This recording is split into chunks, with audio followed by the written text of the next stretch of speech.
nasuwata na mala akapak kalalabi o inaakaali si amaka. Subhanallah. Isang lalaki dumating kay Propeta Muhammad sallallahu alaihi wasallam, kanyang sinabi, "Ya Rasulullah, sino ang marapat na tao sa aking buhay na marapat na pagsagawan ko ng kabutihan na aking makakasama?" Sabi ng Rasulullah sallallahu alaihi wasallam, "Ummuka," ang nanay mo. Sabi ng lalaki, "Sino pa?" Sabi niya, "Ummuka," ang nanay mo. Sabi niya, "Sino pa?" Sabi niya, "Ummuka," ang nanay mo.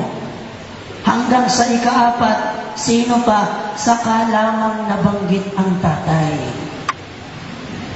Nagiti ka pa kalalapiw ina, hay sa kaawat ararot niya masumbala ano ko siyan.